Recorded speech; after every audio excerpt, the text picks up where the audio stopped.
This is the Average Guy Network, and you have found Home Gadget Geeks show number 344, recorded on February 8th, 2018.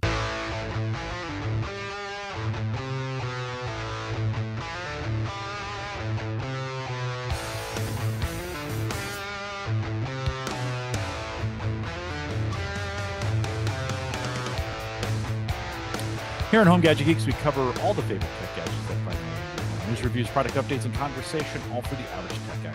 I'm your host, Jim Collison, broadcasting live from the AverageGuy.tv studios here in a beautiful, actually not really, kind of cold and snowy, Mike. I think we got a storm rolling through like tonight or tomorrow, maybe a couple inches. We had one Monday, Tuesday, now Friday. Just, yeah, you can't decide what it wants to do. No, lots of shoveling. If the storm would have run a little bit more to the south, we could have gotten 5 to 8 inches, stayed kind of to the north. Chicago is going to get smacked tomorrow. Yeah. Suckers in Chicago. But we will remind everyone, and by the way, I finally made it over to Wieger's house. Wieger, you've got a backyard. Everything is advertised. So thank you for sharing that with me. No, I appreciate it. You got to come back over in the warm months so we can actually enjoy it. Yeah, no, right on. And it's just a big area. We could put like 25 guys maybe during a meetup. I'm just saying it could happen. I'm pretty down for that. Could happen. Maybe that was Some opening barbecue. ceremonies, some barbecue, something like that. Of course, we post tonight because we have Dewain on with us tonight. We're gonna have some incredible show notes. I'm just gonna say it right up front. You want to head out to the averageguy.tv/HG344. Dewain has put together already some pretty awesome show notes. All the links to everything we talk about are out there. Hey, Dewain, welcome. Good to have you. Hello. It's good to be here. No, it's good to have you. And so if you're listening now, again, we're gonna be covering a bunch of equipment pretty fast. You want to head out to the show notes, get those ready to go so you can click through them as we go. Home Gadget Geeks. No, it's not that. It's the averageguy.tv/HG344. Hey, I'll remind you to get our mobile app as well, available over at Home Gadget Geeks. That's the one I wanted to say the first time.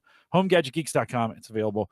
We thank LastPass for their sponsorship of that app. And actually, LastPass has sponsored us 3 years in a row. So thanks for all the work that they do to be able to support the app. Download it. Free to you. Great way to listen to it on the road. Go to HomeGadgetGeeks.com. We thank LastPass for their sponsorship. Last week, Paul Tian was on, and we talked a lot about Morrow Data and their cache drives. A lot of information. If you missed that one, head back 343 and get some info on that. I think kind of the future, Mike, of the home server kind of lies in something like that, a $500 box, terabyte of SSD. The rest is in the cloud, don't you think? Totally agree. I kept thinking about it all week and just how much more sense it makes than my current setup, and how I could be switching over pretty soon. Yeah, super simple box, pretty power efficient. You're not trying to build up drives so that you can use those drives for burst. We'll talk a little bit about that here in a minute. I'm gonna have to go get me one of those. Yeah, they're pretty sweet. Morrow Data, Morro. I'll get it right this time. MorroData.com. Morrow Data. Pretty sweet boxes, and man, they are drop dead simple. I'm not gonna lie. Turn it on, attach it to your network, and there's your network drives. Pretty cool. Paul, thanks for coming on, and we appreciate it. Dewain, good to have you back. I got a confession to make. Oh. Okay, you ready? Okay, what did I do this time? Well, you did do it for sure. This current crypto craze that Home Gadget Geeks and the AverageGuy.tv and Reset and everybody around us is going through, I have you to thank for this, because you on the last Home Gadget Geeks you were on back in the fall, you came on like twice in a row. You came on in the summer and then you came back in the fall, and you talked about how you could use 1060s to mine to do crypto, and how it was cost efficient. And we went through some justification of how you can buy it and make money off nice hash and pay for it, and it would still be around for VR. Because remember, then we covered some of the VR stuff that you had. Oh yeah, because I think if I recall correctly, that whole discussion was how to offset the cost of my VR rig. Which is so funny. That was the whole conversation. We even said, I'm not really doing this for profit. Oh, how times have changed. Oh, how tables have turned. And so it is it's crazy. So that's the genesis of, like, I tried to avoid it. In fact, I'd had Edward Wieger, he's our Alpha Bitcoin vendor here in the city of Omaha. I'd had him on 2 or 3 times, and I never bit the bug with him. Mike did some investing. He had dropped some money in, hadn't bought any of the equipment. Or had you, Mike? Had you bought equipment by that point? No, I hadn't. These two are the most expensive guests you've had on this show for me, because one made me invest money, and then Dwayne here, I went out and bought 4 graphics cards after that. Yeah, so I bought one, and then I got them They paid off. installed. They were great. Best purchases I ever made. It's been So, very Jeff, good to us. Have you noticed the wall of graphics cards over here? Yes. Oh, and I have to move the mouse because our mining is going on actively behind us here. Yeah. So you're seeing here, and I'll put you on the main screen so folks can see you there. Yeah. So Dwayne, there's your wall of cards, and we're gonna dig in here in a second. But so the next day, that was Thursday. Friday, I bought a card, got it installed over the weekend. On Monday, I bought another one. I'm running the Asus GTX 1060s. Bought another one. Let those two go for a while, and then I don't know, 3-4 weeks later, I'm like, you can't just do 2. So I bought 2 more, and so I've been running 4. It's like crack. Oh, it is. It is total crack. We've been running, and then of course we've been talking about this. We won't spend much time talking about it tonight, but Mike and I have been running this burst coin that uses hard drive space for the plotting and for the mining as well, and we're doing some testing with it. But Dwayne, you, my friend, you are the reason that all this mining chat. So it's either people love you or they absolutely hate you now. So welcome to the show. Yes, I'm telling people here, please don't hate me. And you know what? I have become hated by every one of my friends' wives, because I'm not kidding you. Since that show, when I started, remember when I came on, Bitcoin was $2,600 a Bitcoin. Yeah. Do you remember that? It was reasonable back in the. Yeah, it was crazy. It was reasonable. And we were like, oh man, if we had bought it at 800, imagine that. What? And then of course, things have changed since we've talked, and then they went crazy, and then they kind of came down, and anyway, we'll get into all that, but yeah, it's been an interesting ride. That was right before the meetup, and of course I went out to the meetup and I got McCabe to buy a card, and then he started pinging Mike and I, and of course now McCabe has gotten into he's bought a bunch of cards, and now he's been buying cards in like closeouts. Is it Amazon? Mike, have you followed that? Yeah, liquidation.com, right? Isn't it like the Amazon? They get them their returns or some stuff like that, and they just put them in lots, and then he's been buying them and reselling them. So he's the Levi Strauss of of mining. Yeah, he's selling jeans and pickaxes. So that's hilarious. No, actually, you got to wonder now if you'll make more money actually mining Bitcoin or finding cards at a good deal and reselling them on. Well, cards are just so ridiculously expensive. Mike, I put mine on so I bought those cards for $215. They could easily sell for $300. I put them out there for $4 just to see what I'd get. I didn't get really anything this week. I dropped them to $350. And then I thought, no, I still want a way to generate some coin. So I think I'm going to leave them. Pull them off.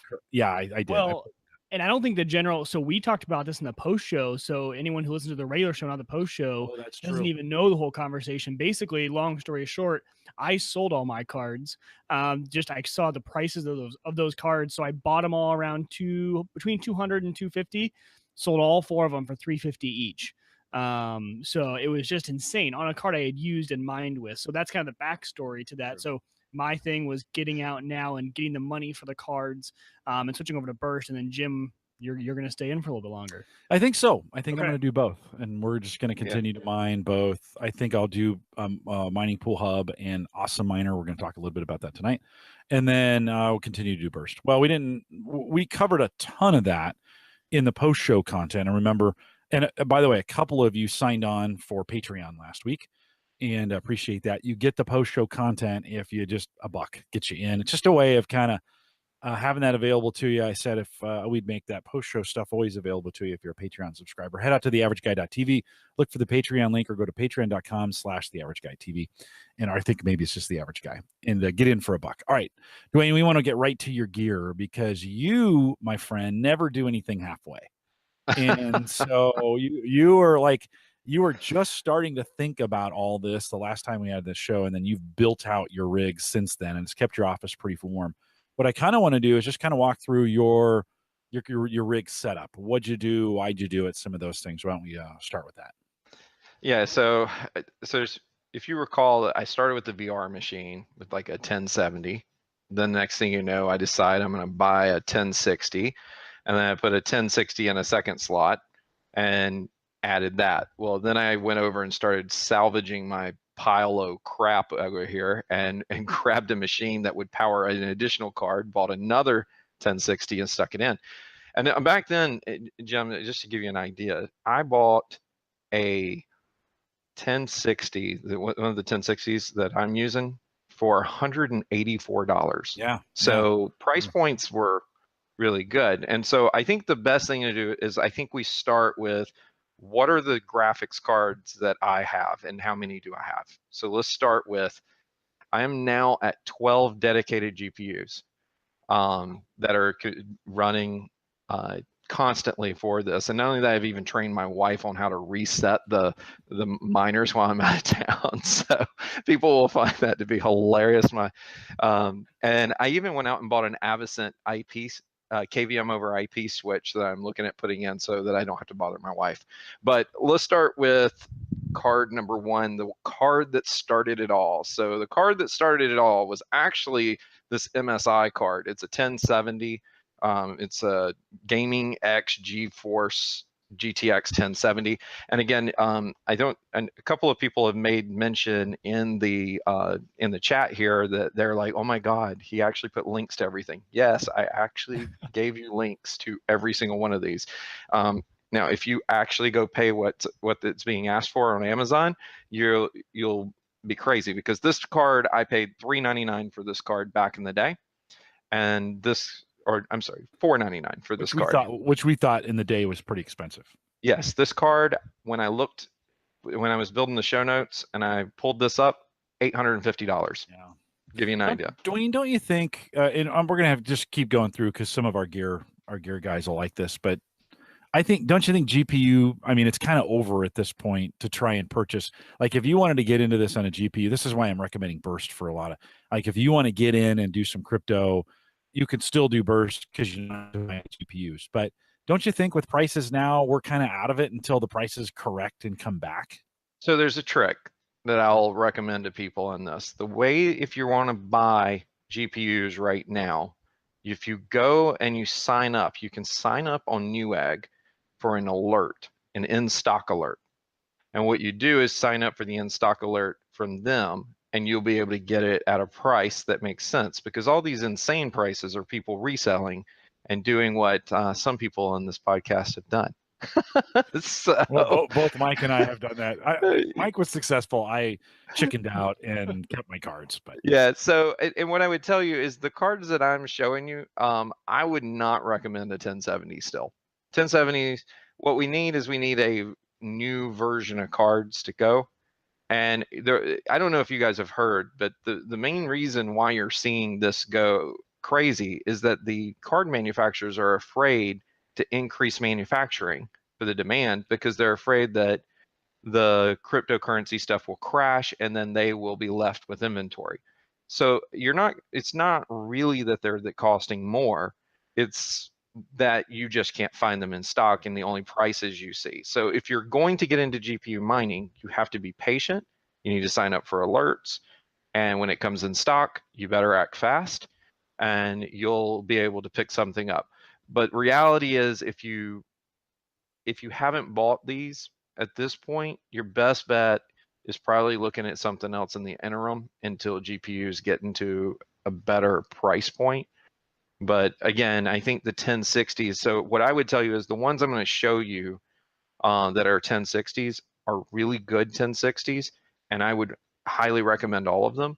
But I would also say that you need to go alert on these things for a reasonable price point. A reasonable price point is for these cards that I'm showing you, is between $200 and $270 on these cards. If you pay more than $270, you're basically putting a kid through college. So just, you're probably not getting it from a reputable place that's going to allow returns anyway. And if you get a DOA card, buyer beware. Right. So, yep. Okay, keep going. So, all right. So the card that I really started with was this one here, which is a EVGA. It's a GeForce GTX 1060. This is the 3 GB version. Keep in mind that most of the GTX cards that you want, the 1060s, I would highly recommend going with 3 GB cards. You're not going to get the money off of adding more RAM to it, even though it will be faster. You will get more, but not for the money. So it's a matter of when you're doing this stuff, and I think we talked about this before, you need to think about return on value. Like it's all about value, because if you're spending too much money on the cards, you're spending too much money on certain things, you'll never see a return, and you won't get as quick a return.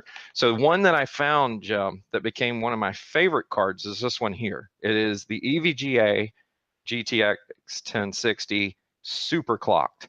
This card will generally sell about $30 more than the other one I showed you, but the result is it'll do about 50 cents a day more than your other 1060 that I showed you. That's the exact same thing. So it's because of the fact it's just clocked over a little bit. And if you're into tweaking the cards and stuff like that, then sure, go for it. But know that eventually once you do that, I did play with overclocking a bit.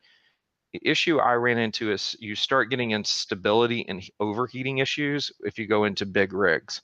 So just be aware, if you're going to do that, I would just warn you, make sure that you have a lot of good cooling to be able to do it. The last one that I'm going to show you is this one here. This one's actually a pretty good card as well. It is the Gigabyte GeForce GTX 1060 G1 Gaming Edition.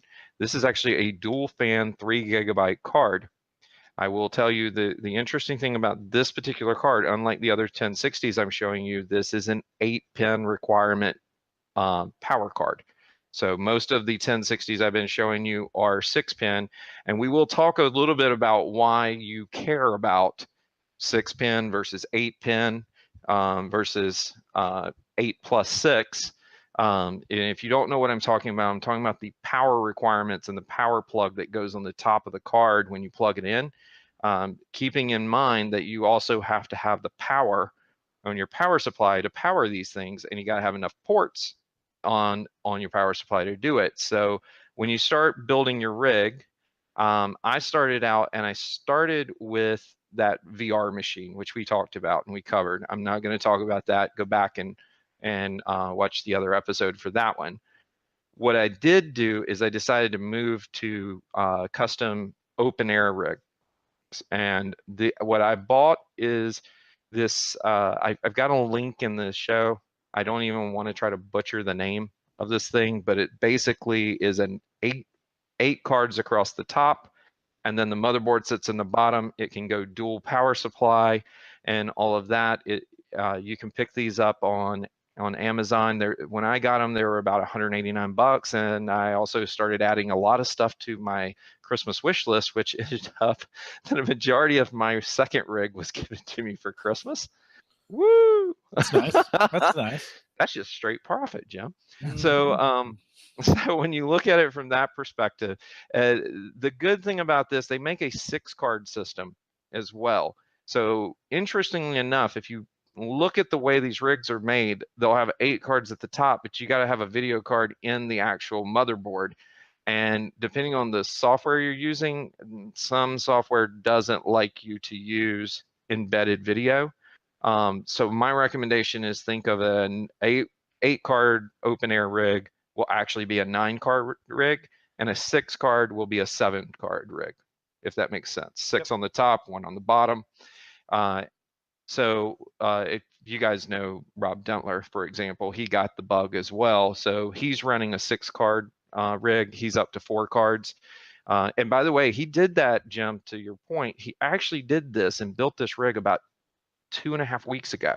But the way he went about it is he did what I said, which is he was patient about the parts, waited for when they were in stock, and he purchased the different components at a good price. So it's not impossible to build one, but you got to do it right.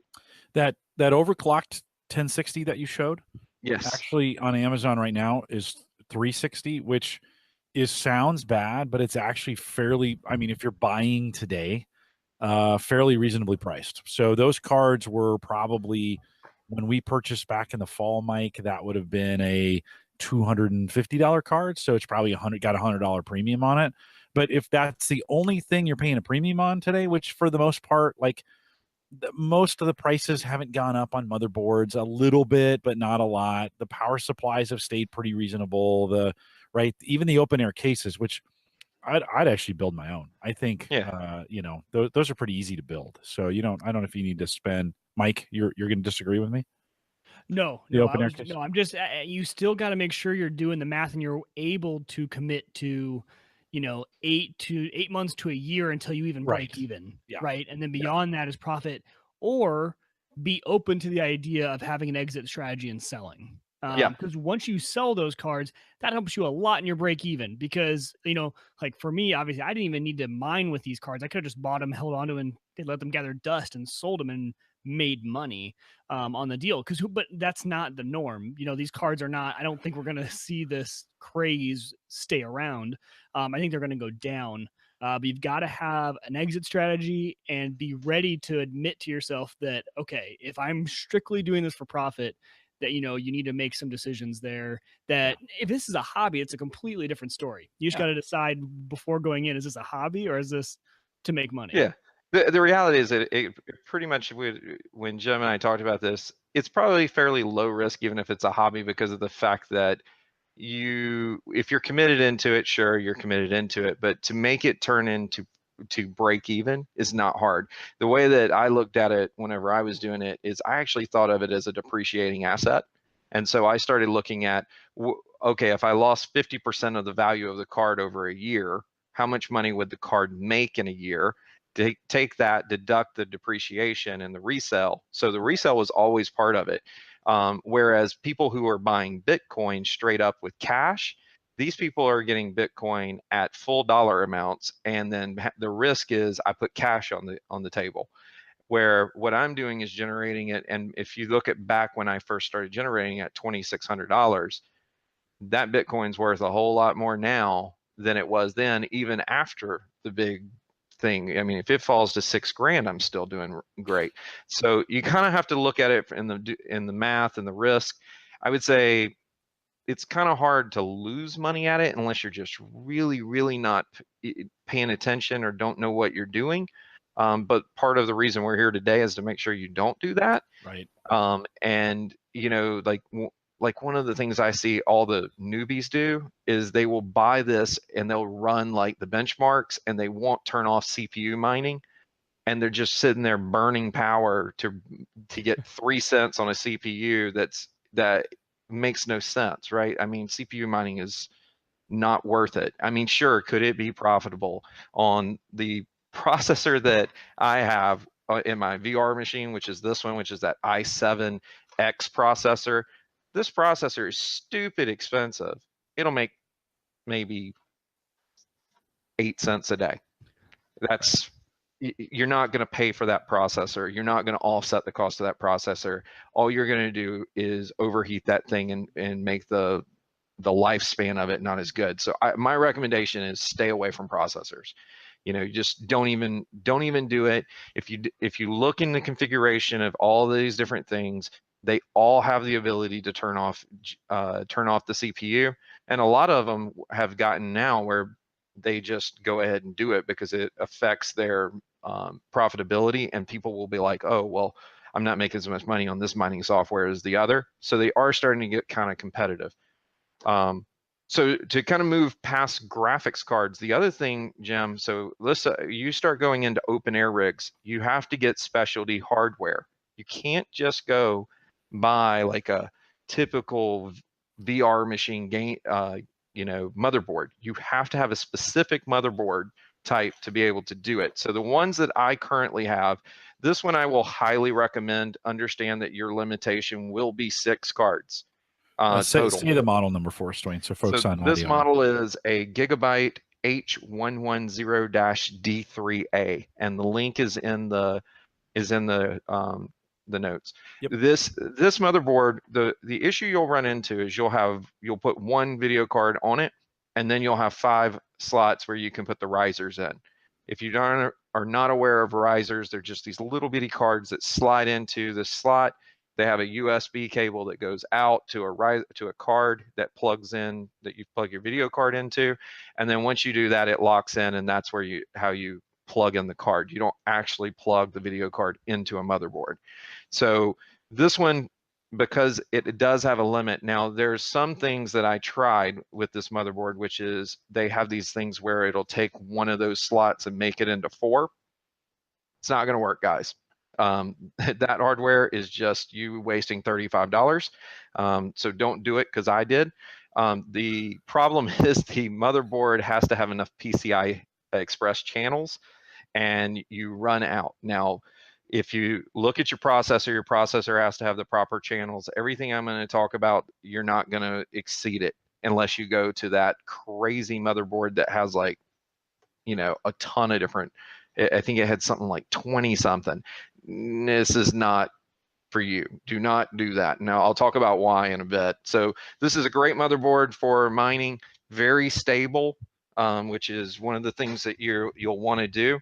And then the second motherboard I have, so what happened is I started with that motherboard in my open air rig, and then I realized that I had more space in my open air rig than I had availability to put cards. So then I'm going, okay, I'm running out of power, I'm running out of slots in my motherboard. So I ordered a new motherboard that would help me, and I figured I'll go on up to maximize the power supply that I had, and plan to buy a second power supply for the rig.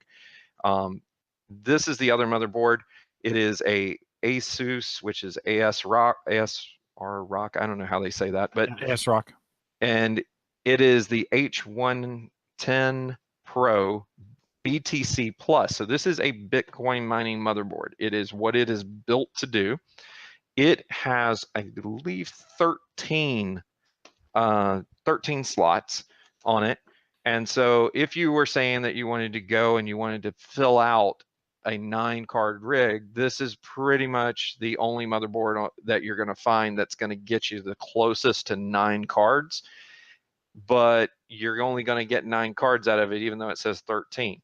And it has to do with the motherboard design. The slots are right next to one another, so tight that when you put the video card on the main slot, you end up covering up three of them or so, and it becomes very difficult. Now, you can use a riser on that main slot, though. So you could use a riser and just go to a graphics card just like normal. Yes, but the problem would be is that you run out of slots in your rig. So 13, this is you're going to end up running out. If you go to 14, I think is the next logical, no, it'd be 13, would be 6, 6, and 1 on the bottom. So you're saying it saves space up top, not necessarily that the board requires it to be directly plugged into the board. Correct. And then the other problem is that the slots are so close to one another when you're using the risers.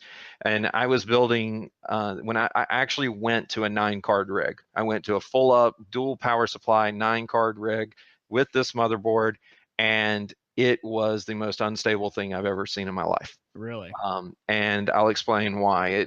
It was because the riser cards themselves, they have like little power, they have like a metal piece where the USB piece is soldered on, and the little pieces stick out, and they'll actually touch the other USB port behind it. So what you end up with is shorting out the riser cards on it. And so when it starts doing that, the electricity jumps, or just something joggles it a bit. What you end up with is it crashing your rig.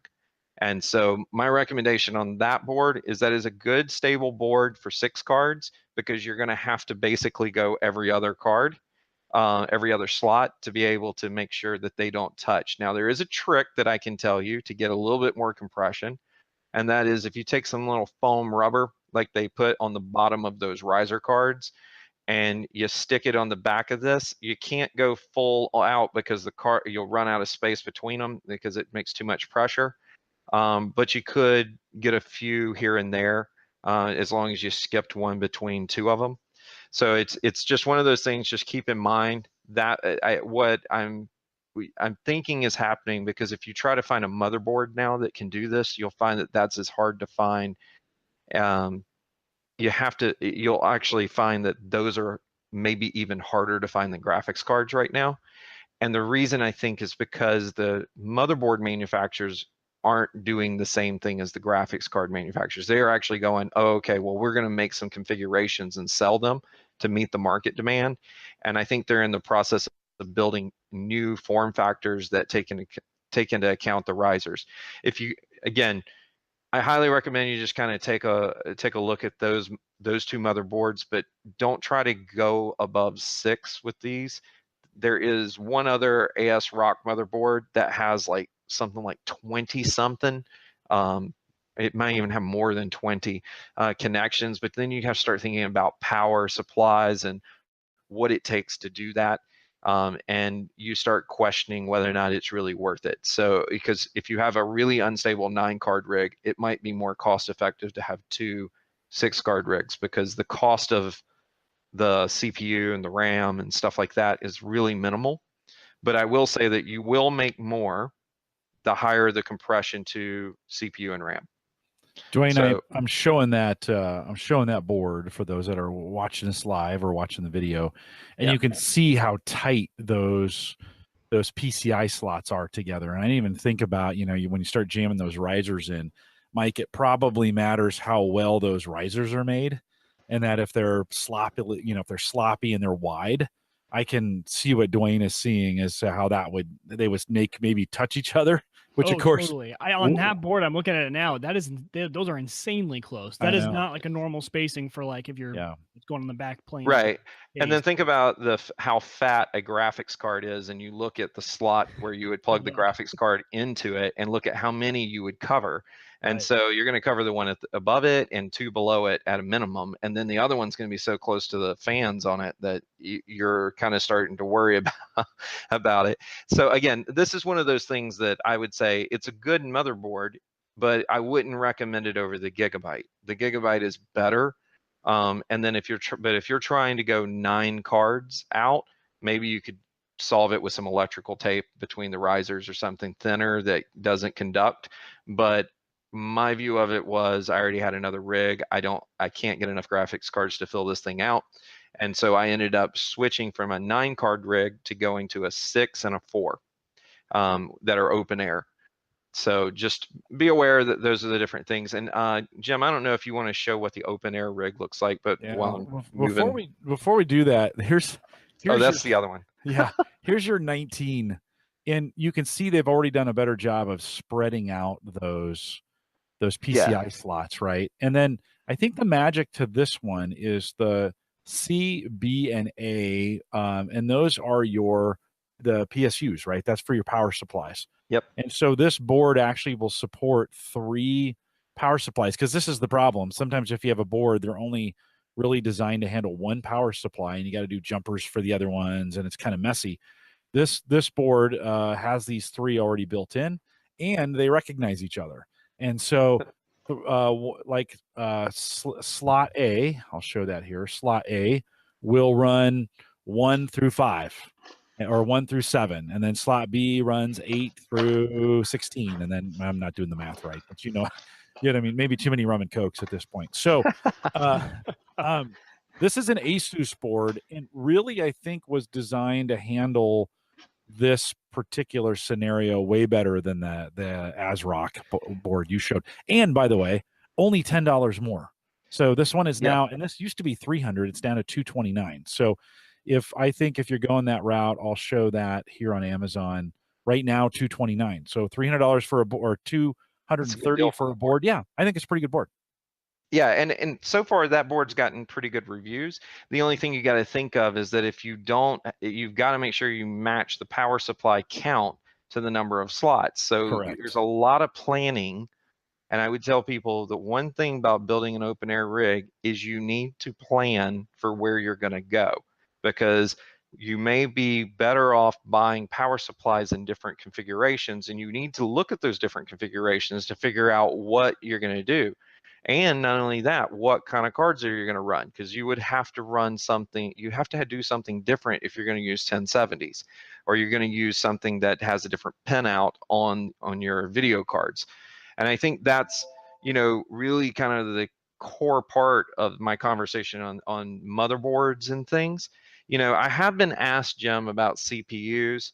CPUs are one of the things I would tell you, you want this, you don't really care. Oh, there's the case that we were talking about, which is a Vedaha professional GPU. There's there's a 6 card and there's an 8 card version of this. I have 2 of the 8 cards. They are big. They are really big. The 6 card one is a lot smaller than the 8, and the whole reason that Rob Dentler decided to go with this, not to go with the 8 card system versus the 6, is because it wouldn't even fit. So make sure you get the measurements on this thing before you go thinking you're going to shove it under your desk.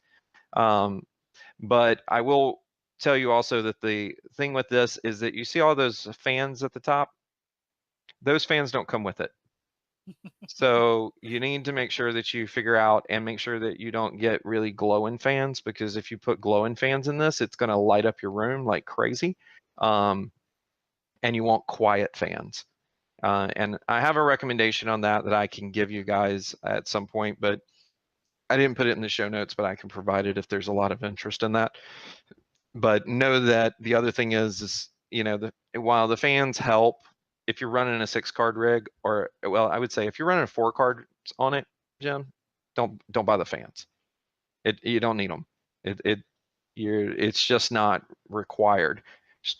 So a little air movement is nice, to be honest. So, but you can use a little tower fan. You can use a little $14 fan you get at Walgreens, right? I just turned the ceiling fan on in the room. Yeah, no, enough. Right on. Just but a little bit of air movement is nice. And I think you nailed it on the head with planning too, because I think my biggest regret when I bought all this stuff was I thought, okay, I'll never go past 2 cards. Yeah, right.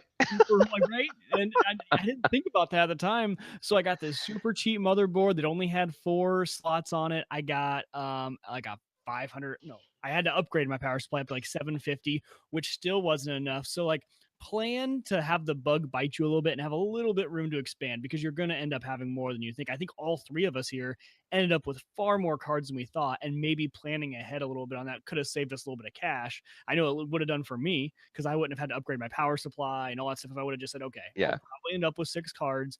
Let's up front get the equipment that would actually run those. So I think you're totally right. Planning is key, and being aware that the bug's gonna bite you and you're gonna end up with more than you think. Yeah, I would tell you 6 is a good planning number. I would agree. Yeah.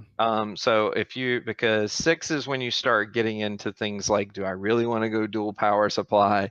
Do I really need a special, you know, how special of a motherboard am I willing to go? Am I, you know, and stuff like that. So I would definitely agree. I think 6 is your magic number. If you got a plan, then everything that you plan for 6, you just duplicate it for larger rigs. And I think that helps you out. And that was going to be my question to you. So I think, because I agree, I think 6, once you go past 6, you probably, no matter what, want to go to a second rig anyway, right? You're the only one of us that has more than 6 cards. Would you agree? Like, once you get past 6, you might as well just start a second rig? Yeah, I think I would want a 6 card rig with some expansion for maybe 1 or 2 extra cards in the case that I find an amazing deal on them and I can throw them in. But eventually you start getting to a point where you get stability issues. And so what I have right now is, like I said, I have a total of 3 that's powering 12 cards. My VR rig is the most stable of everything, but that's because of the fact it's only got 2. And then the one that I've got that's running that Gigabyte motherboard, that is really, really rock stable. So I would tell you, these are all, I mean, you can get it really stable. And then the AS Rock one, when I went down to 6 cards, I haven't had any issues whatsoever since then.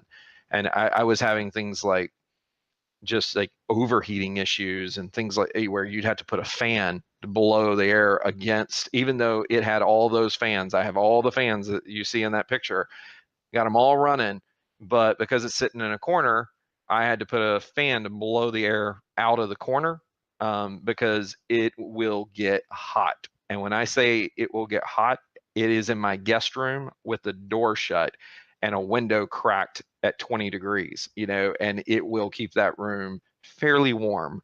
So it's not the sound. Like if you get an ant miner, it sounds like a turbine going off in your house, right? But this isn't, it's not that that's going to cause you a problem with GPU mining. What you're going to, it's not sound. It's the heat. And so, you know, just keep in mind, it may not be comfortable to do that in your office. It won't be loud, but it might not be comfortable. So just keep that in mind. What I will tell you is very interesting about it is the fact that during the day, I just opened the door to that room, and it, like, between that, the rig in my office and the rig in my guest room, which is right across from me, that actually heats most of the bottom floor. Saves you. There you go. And the good thing is I have an air conditioning system I can put dedicated in that room come summer, and a dedicated circuit right outside the window. So these are things like you just need to think about, like, okay, the other part is in your planning is, okay, it's winter and that's great and heat's a wonderful thing then, but when it comes summer, that might not be your favorite room to be in. So just be aware. You know, I think if you go with like 4, Jim, you're safe. 4 to 6 in a room, you're probably okay, but just be aware you're going to need a fan. I have 4 down here, and to be honest with you, you can kind of tell, like, every once in a while they'll shut off for whatever reason, system halts or whatever, and you kind of come down, and you kind of feel like, oh, it's a little chilly down here, but it's not that much heat. I did put a big double-sized industrial fan on top of my cards that sit inside a box because it just wasn't getting enough natural movement, and that keeps both those cards at about 70 Celsius, and that's perfect, right? That's perfect. And then I've got 2 in another box, and it's not great. One's running at 85, the other one's at 68. It's the weirdest thing. Like, I wonder what why they run so opposite. But you do, like you're saying, you do need to kind of think through that. If you're running 2 cards in a room, chances are you're not going to have. I mean, if you're going to get into this as a hobby, and you're just going to run a couple cards, you don't need to think about it too much. They have not, especially if you take Dwayne's advice and you run 1060s. They just don't run as hot as those AMD, the versions you had, Mike, I think will crank a little bit harder. Yeah. And know that super clocks or overclocks will of course be hotter than the others. So just be aware of that.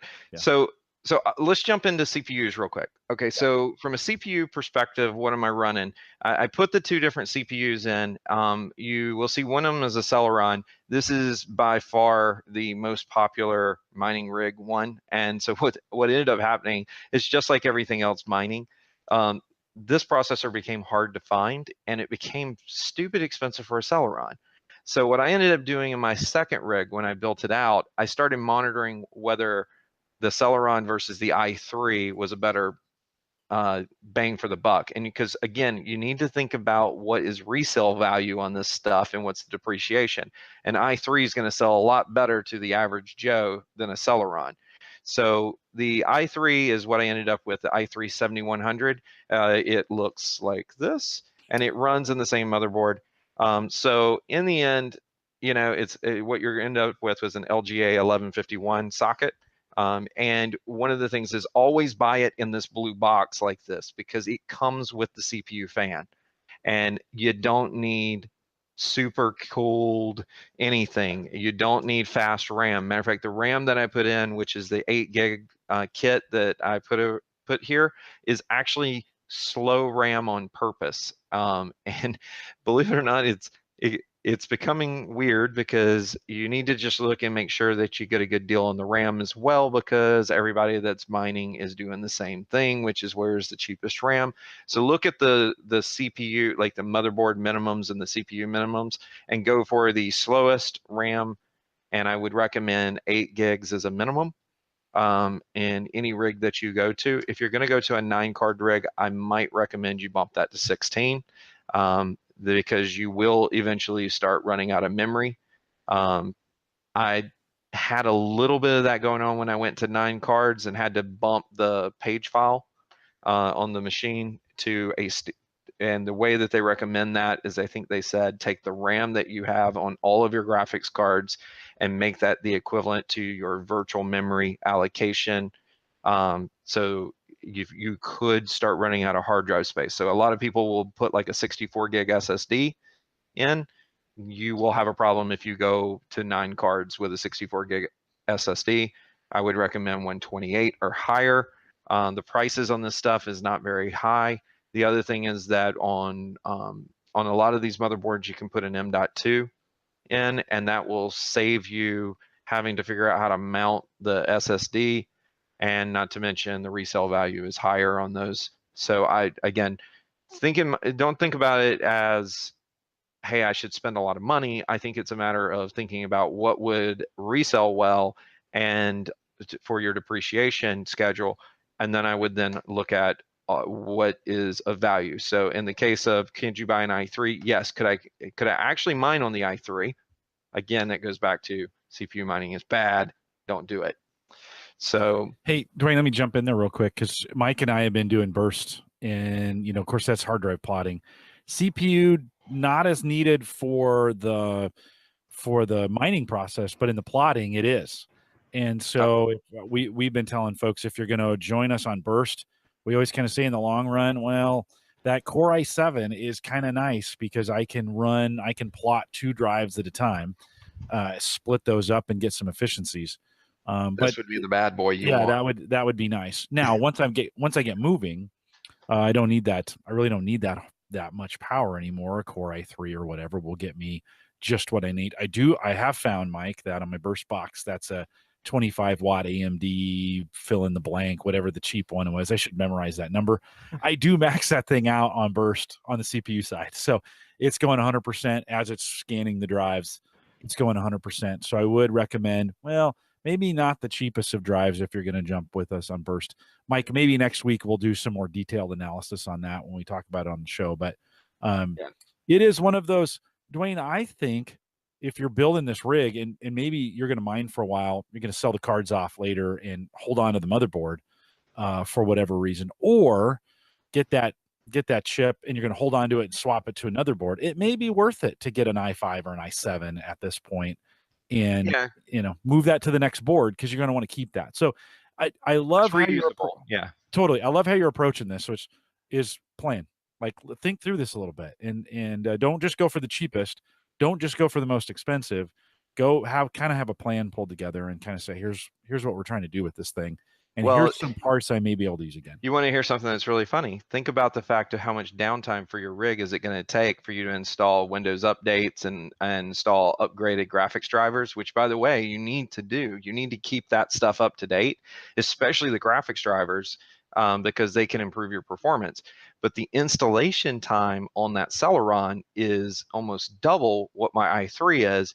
And so maintenance time on it is a lot better. So to your point, and then when you talk about my VR rig, which is running that, that i7X series processor, it's, I start it last because it's done before I even get the other ones. I kick all the other ones off and go do this.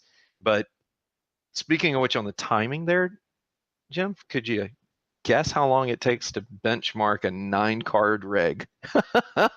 A while, I would imagine. Go fix dinner. It's not go grab a beer. It's go fix dinner. And if you don't buy all the same cards, like if you on some of these programs, you can benchmark one card, and if they're all the same cards, you can push those benchmarks down to the rest of the cards. But if you have multi-card rigs, you've got a bunch of different ones in there. You really need to benchmark every single one individually to make sure they have the best benchmarks and awesome miner or nice hash to be able to do those. So a good point. I think that's a really good point. I wouldn't necessarily skimp on the processor, because that may be something you can reuse. And like you said, running updates, that's taking things down. You want a fast boot. You really, time is money. So you don't want it to be too slow. So we'll jump into the last key part that I wanted to kind of cover, which is power supply. And this why, Jim, it used to be whenever you're going to buy a computer, power supply is like an afterthought. This is where you really need to think, because this can really burn you. A lot of people are jumping on these 1600 watt or 1000 watt power supplies. And guess what? That's what the noobs buy, or the people who need a really, really big rig. And so jumping on that to say, I just don't want to have to think about it, that's actually a bad move, because you'll probably get more power supply and more efficiency if you go dual in some cases than if you go with a single. Not to mention, if you start looking at the power supplies like 750s versus 850s, what's the real difference between them? You need to figure that out. And it's not just look at how many ports are on these different power supplies. Like, they have the what do we call that? When they have the cables. Modular. Yeah, modular. When you look at a modular power supply, it's not just what's on the back of the power supply, it's the cables that it comes with as well, because you need to have enough connections off of it to be able to power the different cards you want to power. So the power supply that I'm going to recommend for somebody who's looking at a 6-card rig using 1060s, primarily 6-pin, is this card right here, or this power supply right here, which is the EVGA Supernova 750P2. The reason I like this is it is not really expensive. But it is a very efficient power supply, which is also important because power is money, and that is costing you as you run this thing. So the good thing about that power supply is that it can run 6 cards, and it can even run a couple 8-pins cards. And when we talk about this, think of it that when you plug in to a card, a lot of times they have a cable, and the cable comes out and it has an 8-pin and then it has a 6-pin. If you're using an open air rig, believe it or not, you can run 2 cards off that. You can run the first set of pins, and then you use the other cable to run to the second card. And that gives you the ability to have 2 cards powered off of 1 cable. Now they have to be next to one another in order to do this, but the key here is that if you're doing that, you can run an 8-pin and a 6-pin off of that 1 cable. But when you start looking at, but it also ships with cables that don't have the 2. And the reason is because the cables are determining how much wattage you're drawing. So the difference between a 750 and an 850 will be how many 8-pins versus how many 6-pin cables it ships with, because you can't max it out. You can drive more power. So again, look at that and make sure you understand what are you running. The more expensive the video card, the more pins it will use, most likely. The more fans you put on the video card, the more likely it will go from 6 to 8 pins. So the example of what I showed earlier is all the EVGA cards I showed you are 6-pin cards. But the one that I showed you that was a gigabyte, that card actually runs an 8-pin connection. So if you bought 6 of them, you're not going to power it off of that power supply that I just talked about. So you'll have to figure that out. The other thing is the 1070 I showed is an 8+6. It actually requires 2 power connections, 1 8-pin and 1 6-pin. So you need to, and the way that I recommend you figuring this out is you really can't tell by saying it's a 1060 or a 1070 or whatever. That's not going to work. What you got to do is go onto Newegg or go onto Amazon and look at the pictures and make sure you get a shot of that card from the top so that you see what is the power connection for that card before you buy, because you may have just bought yourself a card that you don't have the power to run. And so that's part of the plan in your rig. And it's not hard to find 6-pin cards. And so 8 pins are my exception.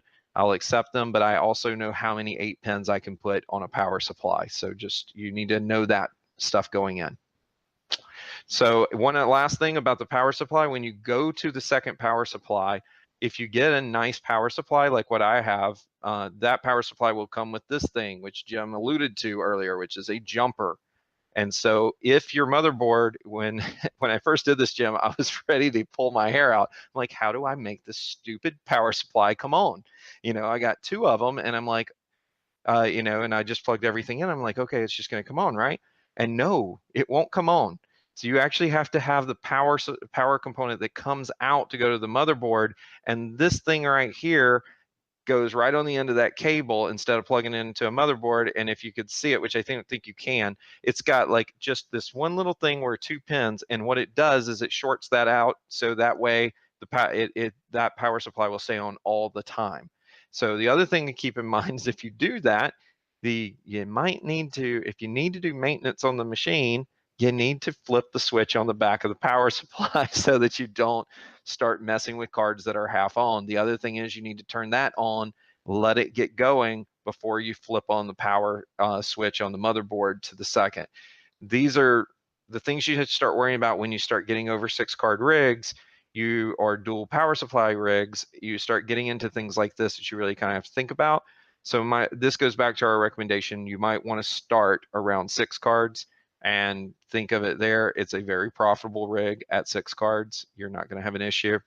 In general, you're probably seeing somewhere between, and at current rates, probably somewhere between $10 to $18 a day profit on a rig like this. So just give you an idea of a 1060 rig with that many cards. So Jim, I think that's hardware. Yeah. Let me say on those prices, like if it's February 8th and we're seeing some of the lowest prices we've seen in a while. So, when you think about some of this mining, you need to take that into consideration as well. Will it always be this way? I don't know, Mike. Do you think as we look at the markets ahead, if we could predict that, why would we even be podcasting? Like we would just be making money, millionaires. Right? But you have to take that into account. Right now, things are not good. It played into a little bit of my consideration of like, maybe I should sell my cards right now. The prices are the highest they've ever been on those cards, and the mining is the lowest it's been in a long time. When in December, we were seeing ridiculous mining. Like, I was expecting, when I bought these cards, I expected $1.25 each. That was kind of what I'd figured. And we were seeing like $3 a card in those the high days there. Yeah, when I hit 12 cards at one time, when I first did it, Jim, $1,400 a month. Yeah. It's kind of ridiculous. All the prices were up, right? Yeah. But the market has backed up, and so just kind of take those things into consideration. Dwayne, in the remaining time that we have, I'm going to move some of the talk about some of the platforms. So as we think about Awesome Miner and NiceHash and some of those other things, we're going to move that into the post show. So for folks who normally don't, can you stay around a little extra time to talk about those? Yeah, absolutely. Yeah. So we'll talk about platforms in the post show. Again, that the post show is really, if you can jump on our Patreon link, $1 a month, get into the post show. We'll make that available out there, move some of that crypto conversation. I do want to get for our regular listeners who are out there every week. I want to dig into a little bit some of the stuff that you're working on when we think about. So can we make that shift? Oh yeah, absolutely. So, just to finish off the thought before we go, it's to complete this particular topic. Yeah. So in the high with 12 cards, because I'm asked this all the time, what did I make? I made about $1,400 a month. Okay. At the lowest point, right? At the absolute lowest point, you're talking 400. Now, where are we at right about now? I would say probably about 500 to 550 is what you're gonna result. So you figured that math out. Average rig, a 9-card rig would cost you about $2,000 if you do it right. So that'll give you an idea of the return, and you can kind of figure out those different things. Again, my quote on the amount of money, though, keep in mind, is 12 cards. So if you build a 6-card rig, divide it in half. Yeah. For most beginners, I kind of recommend the 2. Most modern motherboards will support 2 cards pretty easily. You're going to have the primary slot and then a secondary slot. Some of those older boards would have had a SLI. Is that what it was called when you could chain those things together back in the old days? Crossfire. There it is. Yeah, SLI. Yeah. The back in the day when we had to do that for video cards. All right. So anyways, you can probably get away with 2, and that's a great place to start. But if you do 2, you're probably going to want to do 4. We're just saying that. So if you're buying a motherboard and you're starting to buy stuff, if you got an open slot on an existing motherboard, play, and learn. But yeah, so before we move on though, hold on, Dwayne, let me ask you this, and then Mike, I'm going to ask you the same questions. Dwayne, somebody starting from scratch today, still start? Do you think? I mean, prices are down. I mean, mining dollar prices are down, right? The coins are not what they were at one point. Now they didn't go all the way back to where they used to be, but they're still not where they are. Equipment is expensive. And so we're in that weird inversion where I think some people would say, oh, I don't know if now is the time. Dwayne, if you were going to start now, would you do the same, make the same choices? If I was patient, I think you can do it and make money off of it. If I had an open slot on a motherboard, I would do it with no thought, right? If I have a VR rig or a machine sitting that I'm using for gaming, it's a no-brainer, right? I didn't tell you about this. I got one of the guys, like my boss, right, at work. His son had a gaming rig, and I started talking to him about what I was doing. His son's like 15, and so what his son did is set it up, and so his son's just using it to make extra cash to go to like the movies and stuff. And it's perfect for crap like that. I mean, it's absolutely perfect. So if you've got like a teenager, that you have a gaming machine and it's just sitting there, sure. I mean, it's not, I will tell you from a power perspective, because a lot of people are worried about the power cost. I'm running 12 cards and it's not really making much of a difference in my power cost in reality. So I would just say, yeah, if your teenager's got a VR rig or something, or you've got one, don't think it's going to jack your power bill to high heavens. It's not that bad. I am kind of curious, Jim, would you agree with that? You got when you put 4 cards on, did you really notice a difference in your power bill? A little bit, but I'm not. I also took out 2 really power inefficient. I had a fridge and a freezer that were taking up a ton of power, and so they disappeared. And I added the cards, and so I'm seeing a little bit more, but there's a little bit of trickery in there. I kind of think about 25% is what I think is kind of, and as these cards right now, as we're making less, that in the power stays the same, that means your profit's less. So you have to take that into account. Mike, what do you think? People getting into it right now, what kind of advice would you give them? I've got to go the opposite. I gotta say no. Just because. So when I do the math on this, and like Dewain said, if you have the stuff, of course, fire it up. Like if the electricity is the only thing you're paying for, go for it. But I'm saying if you got to spend even a penny on any of this stuff, even if you're looking at just the cards. So we'll just use what I sold my cards for, right? I sold 4 AMD RX 480s, great AMD cards for mining. Total 4 of them. So you're building a 4-card rig for $1,400. So let's say you have to go out and drop $1,400 on just the cards.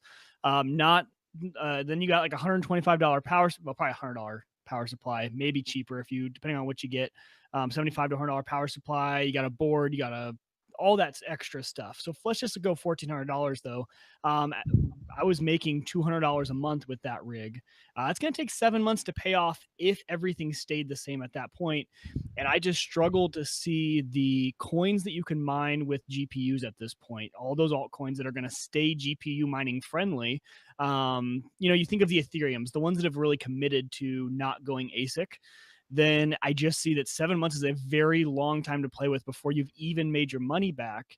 And you got to risk that those cards could go out with mining. Mining is very intensive on these cards. And yeah, if you buy them new, you can definitely go in, you ship them in and get them replaced. And hopefully you can do that. But that is assuming you can get them at a good price in the new condition and don't have to buy them used. So right now, 7 months for me, and that's just on the cards. That's saying I've already bought in the board, the power supply, and the CPU. It's too risky for me right now.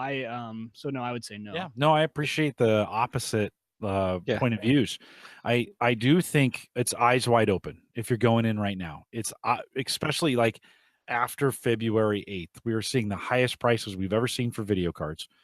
It's starting to catch up in some of these areas like power supply, like memory. Boy, Dewain, I was looking at the memory you were listing. I'm like, wow, that's a lot more expensive than I remember it being just a couple months ago, right? And so if you're going all new today, you really gotta pay attention to what you're doing. That's what I hear you saying, Dewain. Yeah, it's patient. You got to really work it now, and you got to kind of want it to be a hobby, and you got to kind of hope, I think, prices change. So that's my asterisk too. I say no only if you're in this purely for the money. It's a ton of fun. Like if you're willing to spend any money at all on fun, like jump into it because it is a total blast. But at the same time, the other thing you got to be careful of too is if you're in this just for money and not hobby, you got to be honest with yourself. Because I found myself like, if I really added up all the money I spent and not just on the cards, like, the risers and then the cables and I needed this and that. Like if you were really honest with yourself and you track it, it adds up pretty fast. So it all depends on what you're in for though. But I do say if you're looking for a very fun thing and you're willing to spend a little money on fun and have the opportunity, because if these prices go back up, we're looking at a great money-making opportunity. I mean, I made out like a bandit in my 4 months, but things have drastically changed in the last 4 months. And I think everyone should take Mike's advice and not do this, because the fewer the miners, the easier it is for us to compute it, and the more money I make. So no, I'm going to change my story. I absolutely am thinking that Mike is completely correct. Sell all your stuff today, please. There we go. Absolutely. Flood the market with your things. And yes, that was my plan. That was my plan. Get everyone out so we can start doing it. I'm trying to build a gaming rig right now, and these, I tell you, it's just oh my God, it has been amazing for me, because now I pay attention to the blockchain. And so it's not just about coin for me, it's really about understanding the business propositions that are going on. And Dewain, I'm sure we'll kind of use this as a transition. I like this as a transition. Like, I'm kind of sure that Microsoft and others are starting to pay attention to some of the business applications that could come along when we think about the blockchain. Certainly the motivations to mine or to really secure, that's a better way of saying it. If we're thinking about it in a business sense, yes, we're mining, but we're really securing the blockchain, right? Is what we're doing. We're giving it the necessary numbers it needs to be a secure platform. When we think about it in those terms, and we think about some of the stuff you're doing, maybe we can transition into that and say, what are you working on? And this mining means more than just money. It really is the kind of a new future when we think about crypto. Yeah, matter of fact, if you really go back to why did I even start doing this? Sure, remember we talked about it and I said, oh yeah, maybe it'll help offset the VR rig. But the reality is, why would I even be thinking about it, right? It all comes down to blockchain. And so Microsoft, in case people don't know, I'm a Microsoft employee. I'm actually in the Microsoft Consulting Services, I'm the worldwide lead for connected vehicle solutions worldwide. So when there's something that's going on with an implementation around connected vehicles, then I'm involved with it at some level. So and I know, Jim, you've known this and you've seen my world travels and the crazy things that I've had to do and places I've had to go to be able to deal with this. But I really started going, well, what is this blockchain thing? It's really starting to get big, and we're doing stuff in Azure around blockchain. And then it starts coming up in the connected vehicle space. So I can give you a perfect example, Jim, of blockchain in an automotive capacity of where it might make sense, right? Jim, did you ever remember when I had an Audi? Yeah, I do. Do you remember that my Audi was a diesel? Now that I didn't get as detailed in, but keep going. So yeah, so Audi has paid me recently a very large check due to the fact that I had bought an A7 TDI, and yes, it was a Dieselgate car. And because of this whole Dieselgate thing in the automotive industry, there's this thing called the European Union. I don't know if you've heard of this thing, Jim. Small organization on the other side of it. And they get a little irritated when consumers have things like this happen. And so they start doing things like passing laws like, okay, well, maybe we don't want to let you cheat emissions things. Maybe the vehicle should send its emissions in a connected world, and we need to make sure that it's not tampered with and that we're getting the direct reading off the vehicle and that it and so forth, right? And so when you start looking at like, okay, emissions checking and validation that it's being written and that it can't be tampered with and then communicated from an untrusted party to an untrusted party, this is exactly kind of what blockchain is. So you start looking at what it is, it really is just a ledger that is being written to. If anyone is familiar with like Active Directory is a good example of a you have a database that's spread across multiple computers and things like this. In this case, you don't even need to have it within the same organization. Matter of fact, you actually don't, most times you don't even really want it. The whole purpose of it is that it's for multi-organizations or places that don't trust one another to be able to ensure that this is a trusted source without having to have a mediator. So when you start looking at the impact of blockchain into things like connected vehicles, then you're talking about that the government doesn't trust the auto manufacturer to not try to cheat stuff. So what you end up with is stuff like this, where you write it to the ledger that the emissions are passing for this vehicle, and then that's a copy of that is also given to on the government side, and it can't be tampered with by the government, and it can't be tampered with by the organization itself.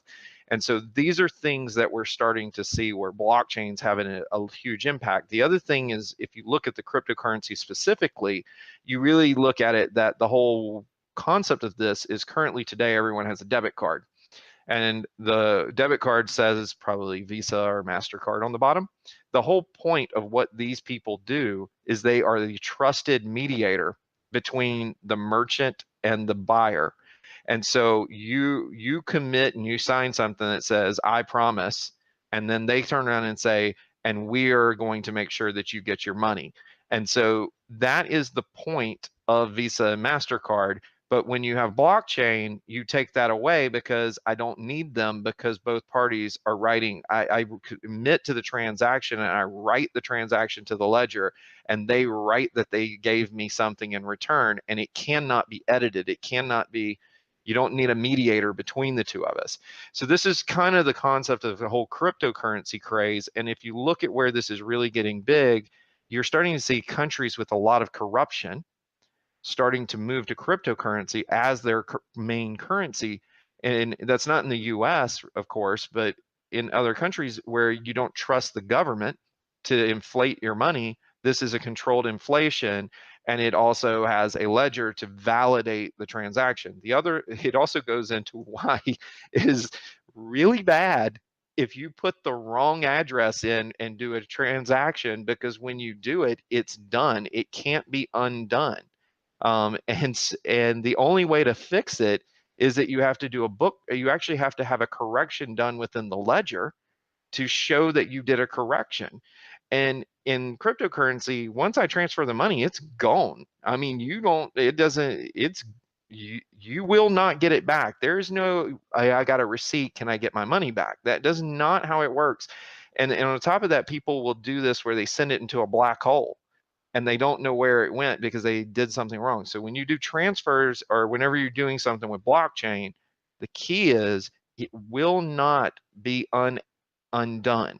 So that's why it's very important to make sure you keep these things in mind. Don't you think that's a problem? I mean, I do. I think we're going to have to think of a way to satisfy that for some of these things to be taken in a legitimate sense, because there are some cases, using your automotive case, if you send it off into a black hole, maybe it doesn't really matter, right? If those emissions numbers go off to nowhere, that's like, we're not losing much, right, in the sense of data. But I think if we're going to take this seriously as really, it's not great currency in a lot of ways. I mean, we say it's cryptocurrency, but it's because of those reasons, it's not great.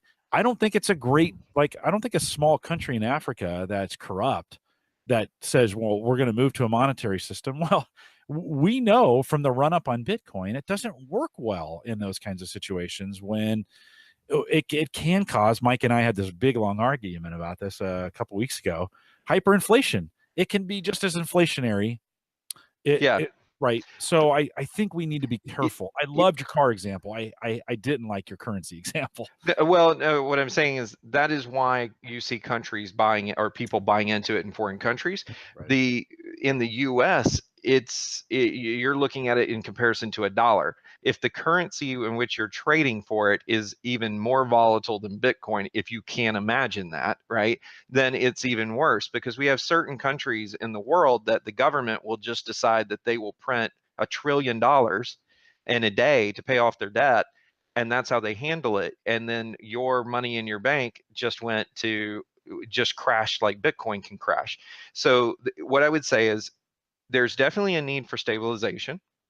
And what you're looking for is, when will it get stabilized? And the way that you should look at Bitcoin, if you watch it as long as I've watched it, it will basically go way up, and then it will come halfway back down, and then it will hold, and then it will almost double, and it will come halfway back down. And just to give you a perfect example of this, Jim, what's Bitcoin at right now? About 8,600? Yeah. Okay, so where did it go? It went to 19. And so now where is it sitting? And it's been holding pretty steady between around 7,500 and 8,900 for a bit. Now, granted, people will look at that and go, that's a massive swing, right, between it. But the reality is if you hold it for a few days, it's not really. I mean, if you're somewhat intelligent and follow the market, you can say it's high today or it's low, just like a stock. So in the end, I would not recommend that you think of it as a place to go put a retirement or anything. It's absolutely high risk. I tell everybody that puts $1 in it that every dollar you put in it, you should expect that it will go, that it's going to disappear tomorrow. So if you can't afford to play this game, don't play this game. And if you're going to do it and you're going to mine and you're wanting to make it and you want to guarantee profit, then your way to do it is you cash out quickly. And so you don't let the market volatility play into it too much. Now, getting back to blockchain and connected vehicle, we're starting to see this whole trend of, of connected IoT things starting to really become a big deal. And you start getting into connected vehicle. And I've actually, someone asked me one day, what would if I could have a talk, what would I call it? And, at this point, and I said, I would say the cell phone is dead, right? The smartphone is dead. It's a dead man walking just the same way as the desktop was a dead thing walking when the laptop started to get popular. The laptop, and if you think about this, it's all about what you plug into something in order for that thing to be able to do something more. Like if you go back to an iPod, you plugged an iPod into a computer to get the music on the computer, and then eventually the smartphone and the iPod kind of mixed in to become a phone, and the phone got more and more powerful, and now you start seeing that you never plug your phone in to do anything anymore to your computer. It has got enough capacity and enough power to start doing its own thing, and it doesn't need the computer to be able to do that anymore. Well, in the world of IoT, and it really started with Raspberry Pi. I don't know, there was a huge craze about Raspberry Pi, and I never really got why it was. But the reality was it was where compute started to, at that price point, started to get enough that you could do enough compute there that you could do something interesting at a low price. And now as you're starting to see this, you're starting to see this push into devices, and you're starting to see devices get smarter and smarter and smarter. And if you look at things like the Echo is a good example. Sorry if I just set off a ton of these things. Alexa, buy me 15 iPods.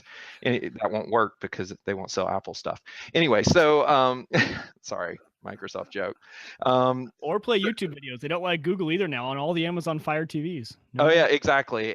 But if you look at it, those things are becoming ambient computing. You look at smart homes and things like this. These things are getting smarter and smarter and smarter. At a certain point, they don't need you to, like in a car specifically, whether you plug your phone into your car with a cable or you plug it in with a with a virtual cable called Bluetooth, in the end, you're plugging your phone in to be able to augment the processing power and the connectivity of your phone to the vehicle. We're seeing now that the vehicles, and the bad part in vehicles is not that they don't cost a lot, it's just that the process in which they developed them, they didn't really think like they thought, like you think of a smartphone. Now that is really changing as like LTE and things like this have become more popular, and they can be well connected.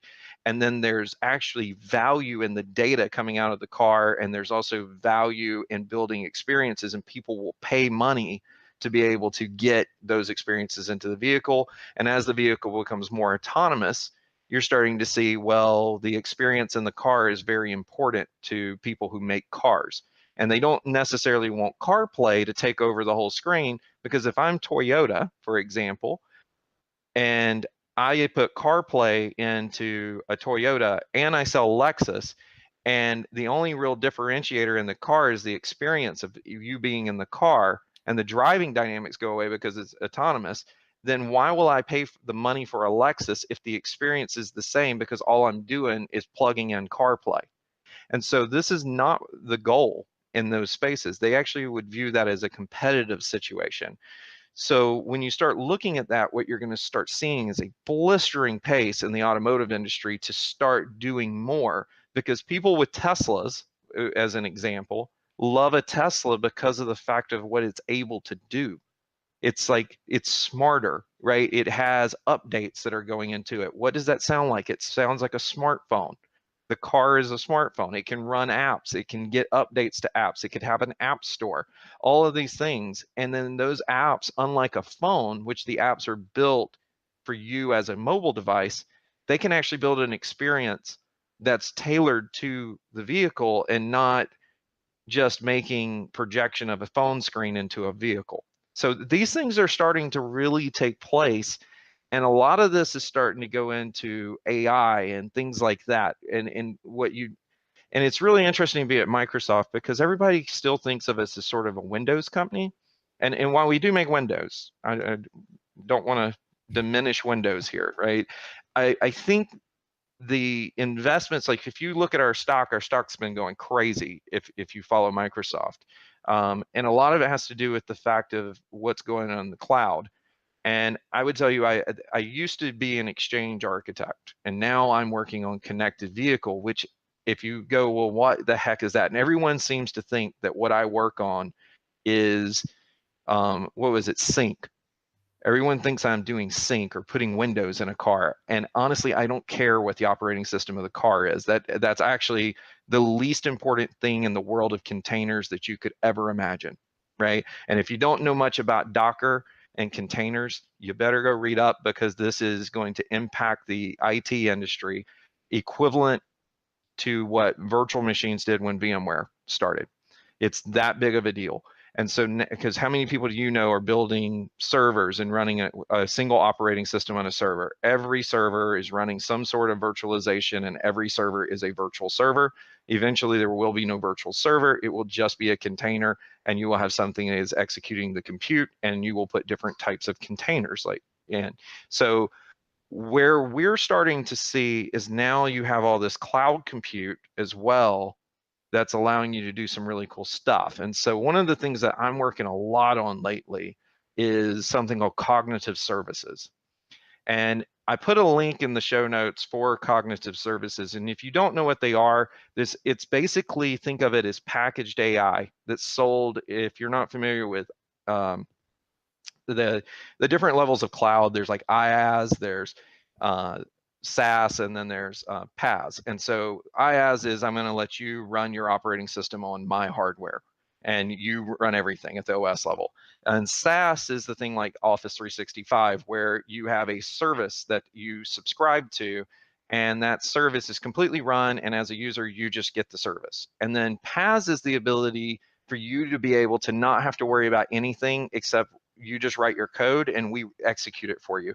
And if you get into things like Azure Functions, which if you guys haven't seen that, this is really kind of the leader in what's going on in the cloud, where as a developer, I just write code and I don't care about the execution. I don't care about operating systems. I just write the code, and then I pay a price for that code to get executed. And whatever the compute is, whatever the storage, whatever, it doesn't really matter. It's just write code, execute code. What did it cost me to execute that on this frequency? So this is how far we're getting to the whole virtualization part. And so when you look at PaaS components and cognitive services, this is packaged up AI capability that you can just use as a developer. You pay per cycle or transaction to do it. And what does that mean? So let's go into like cognitive services and vision. So, and this will start making sense to why this is important from an automotive perspective.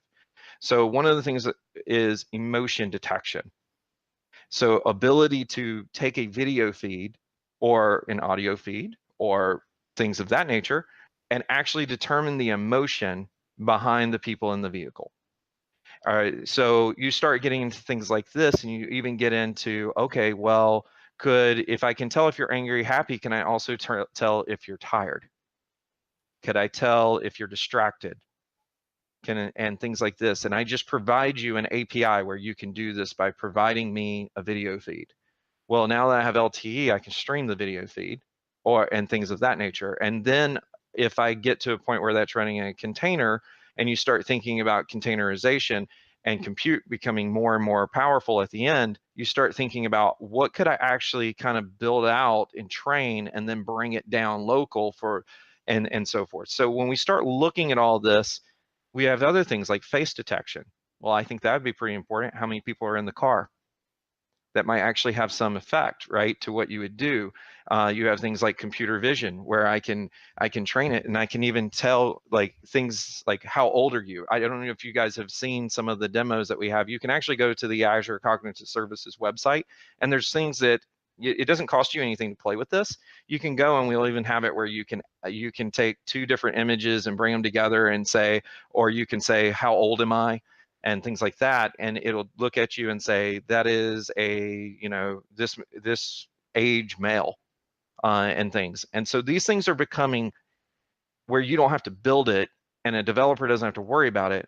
They just give you, here's a couple samples of what Dewain looks like, and we train that in the cloud, and then we say, okay, here's an API, call it, and it says, yeah, that's Dewain. Right, and so that's all the developer has to do. They don't have to, and they only pay for the process of that one transaction when they call it, and you start getting into really cool stuff. So let's go a little further. Let's go into speech. So you start getting into things like translator, active translation of, I mean, real-time translation. These are things that you're seeing in Skype, and people have talked about where we're having a conversation and it's instantly translating. Imagine you could do that as an API. You could just do this as a developer and you don't have to know anything except how to call it. It takes care of it and gives it back to you. The same thing with speech translation.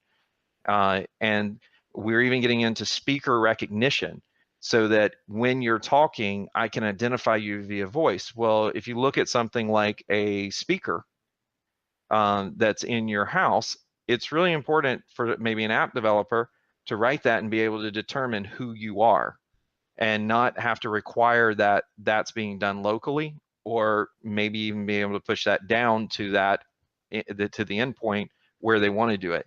The other thing is that custom speech. Custom speech is the concept of like there's background noise and I need to filter it out. So an airport kiosk and it's really loud, I can get ambient noise and filter it.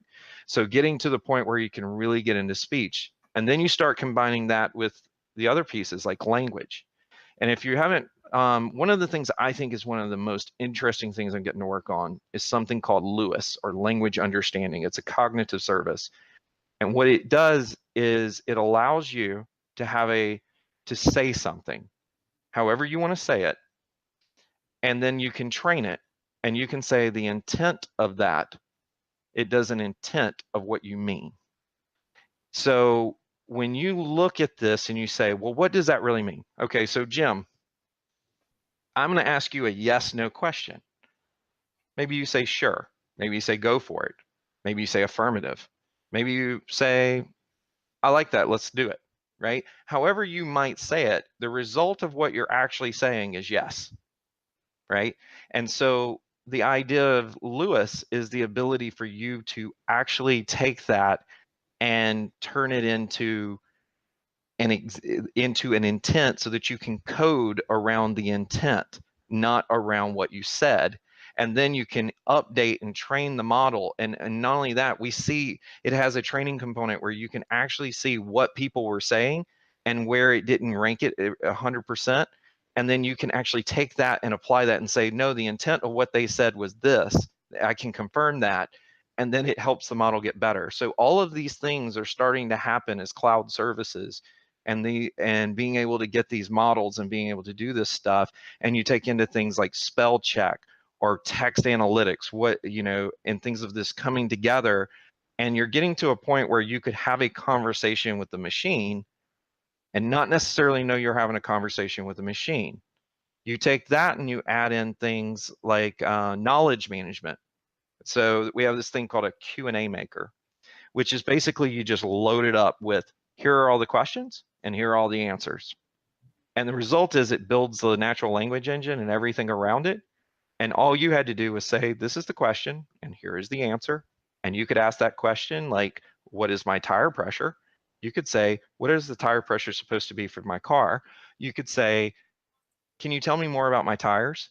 all of this will result in the answer of what the tire pressure should be in the vehicle, because it'll automatically rank it, look at what the intent of what you're saying, and map it to the answer. And so that really becomes really interesting. And then you get into knowledge exploration. And Jim, I put a link here, and I think it might be better if you do it on your machine, is there's something called JFK files. And if you guys, I would encourage you to go play with this. It's really cool. In case people don't know, recently the US government has opened up all of the files on JFK from being they declassified it all. And in this case, if you go to this website and just type Oswald in on the top of that, Jim. All right, hold on. Having some having some storage issues here. Just a second. It was taking like all of my available upload. So can you see that? World. Yeah. Can you guys hold on. WALD. There we go. Yeah. There you go. Hit enter. So what they did is Microsoft team decided they wanted to show like what you could do with the power of knowledge management. So they took all this unstructured data. If you don't know what that means, it means files and all this stuff. It's not in a database. And then they went in and they said, we're going to scan all this stuff in. And then what we're going to do is we're going to build a knowledge graph around it. And so when you say that you're looking for Oswald, if you notice, it actually found it in scanned in files. It's in handwriting. You actually got his picture because we know what Lee Harvey Oswald looks like. And so we were able to build and detect his face and be able to bring that together. And as you scroll down through this, you can actually find all this different information. And then the things on the left give you actually a visibility into other things. And you'll even find in here where there's certain things like the floor thing is actually because that's a code name they used for him. And we know this. So therefore, that's why it shows up in your search. And so all of this stuff, you can go in and play with it. So if you're a JFK fanatic, this is a really cool thing to go play with. It's completely free, open on the internet. I gave you the link to it. And you can even go into things like, well, what is it that I want to know, just the stuff about numbers or the stuff about information. And then in the upper right-hand corner, you see the little thing that looks like a tree. When you click that, that'll actually give you a view of the inner relationships of all of the keywords so that you can see how all of these files go together. And if you want to know, like I think there's something about Mexico somewhere, it's interesting because you can start seeing, okay, well, how does that apply to Oswald? And these are things that you can start playing around with. Yeah, you can see like Mexican at the top, and it will basically start bringing all this together for you. It's a really, really cool thing to go get an idea of what you can do.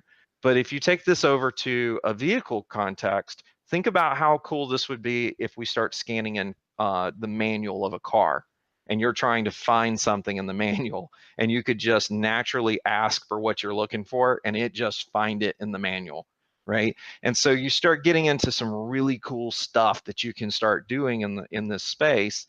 And then you get into things like search, where you can use like Bing, where you can look at news, you can look at web, you can look at video and images, and be able to pull all that together. And the way that you can build a model around what does Lee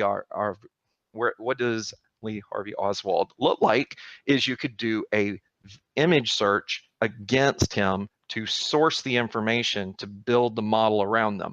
And I actually did something I won't do on here because of time and the bandwidth constraints, but I actually took and searched Jim Space on Bing, which by the way you can find, and threw it in and was doing face recognition against it to determine how old Jim was. And Jim, it said you were really old. Oh, how old? It's funny, depending on if I use the black and white photo that's pretty popular and prevalent for you, it said that you are like, I think 46. Yeah, pretty close. I'll be 50 this year, so yeah. So think about, you take all of the stuff that we just talked about in cognitive services, which will really make your head spin, and then you start getting that and you start playing that into bots, which is then you have a conversation that you can write. And you combine natural language, you combine question and answers, you combine back-end knowledge that can be pulled together from a cloud like we saw here and bring it together. And it really starts getting into a really compelling place for how you could apply that into vehicles. It also goes into anything, even a refrigerator, because of the fact, like one of the little sample apps that we use to demonstrate is we can look at and train a model on what does heavy traffic look like, what does light traffic look like, and what does moderate traffic look like. Well, if you could do that and you just get the feed from all the video cameras, you train that one simple model to be able to do it, you could actually build out what is the traffic looking like just off of the video camera feeds, and you don't actually have to go look at it. And this is really kind of cool stuff. The other thing that Jim will like is we actually have a sample where we train what different weather conditions look like in the pictures. And we can tell you, is it snowy? Is it raining? Is it stormy? Is it sunny? All of those things straight off the video feeds from the cameras. And we don't actually need all the other sensors to be able to pull that back. And even though you can put additional sensors and increase the accuracy, these are the kind of things that you're really seeing happen in the computer vision and in this cognitive services and AI space. It's really, really interesting. And I gave you some links to go play with, and I encourage you to go do it. It's really amazing stuff, Jim. Cool.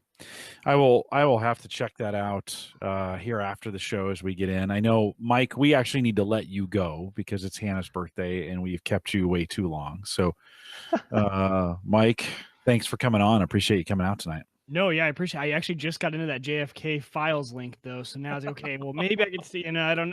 Maybe she can wait for like 10 more minutes, and I'm trying to play around with this. But that's pretty cool. No, yeah, it's very, very cool stuff. All that stuff you were talking about at the end is just fascinating, and I loved at the very beginning of that connection to blockchain and how just it's a perfect use case for it in your car scenario. I thought that was really cool. And then just the connections, we went all the way down. Really loved it. So, Dewain, it was great talking to you. I am going to run though. I'm going to go see her for her birthday. And yeah, you better get her a really good present for letting you do this. Yeah, exactly. Right. I think I owe her a little bit. So, yeah, all right, probably. We'll see Thanks, you guys Mike. next week. Yep. We'll see you next week. Yeah, sounds good. Well, hey, we're going to wrap up this portion. If you guys want to stay around for some post show, we're going to talk a little bit about the crypto platforms a little bit. While I've got Dewain, we'll go through those. We'll make those available in the post show. Remember, you can get that with just a $1 a month. It'll get you that ad on Patreon. So go to patreon.com/theaverageguy and just get signed up. Some of you have done that, and we appreciate you supporting us in that way. And if you want to do that, that gets you the post show super easy, totally unedited, by the way. I just throw whatever we do out there. So Dewain, watch yourself. In the post show, don't forget, you can send us if you got comments, you got questions, you got ideas for shows. Dewain, actually, we have about 6 shows in what you just went through that we should have you back on for and dig in, because I think there's some digging in that needs to be done on what you just talked about. So I'm going to do some checking. We're going to have you back a bunch of times because I think there's some really cool stuff. I want to know how to do more of this. So we'll have you back on. We'll have you back on to do that. We'll remind everyone that the AverageGuy.tv platform, both web and media hosting, powered by Maple Grove Partners, get secure, reliable, high-speed hosting from people that you know and you trust. For more information, visit Maple Grove Partners. You know that's Christian. MapleGrovePartners.com. And, of course, they provide both the web and audio hosting for us. You can also get Home Gadget Geeks on the on Android or iPhone app available for you. Thank LastPass for their sponsorship. And it's available out there at our site. Easy to get to, HomeGadgetGeeks.com, Android, iPhone, both. T-shirts, I didn't take them down. If you want to get, they're still out there. If you want to get Home Gadget Geeks T-shirts, go to theaverageguy.tv/shirt. And you don't have one. I should probably get one sent your way, Dewain. Just saying. I know. I'll wear it the next time I'm home. I should probably do that. So available, theaverageguy.tv/shirt. We'll get you that as well. And we want to thank you guys for coming out live tonight. If you're listening to the recorded show, thanks for making it this far. I know that was a lot of information, but it's a lot of good stuff. And so we appreciate you making it all the way to the end. I always feel like there should be a gift, Dewain, when someone makes it this far to this long of a podcast. But we appreciate that you listen to this every single week, or maybe you join us for the first time and you're like, holy crap, those guys go for a long time. Yeah, we do actually. We do about 1 hour and 20 every podcast, and hopefully we make your commute or whatever, walking the dog, taking a shower, maybe not that one, that's kind of creepy. Hopefully we make that better. Yeah, maybe not.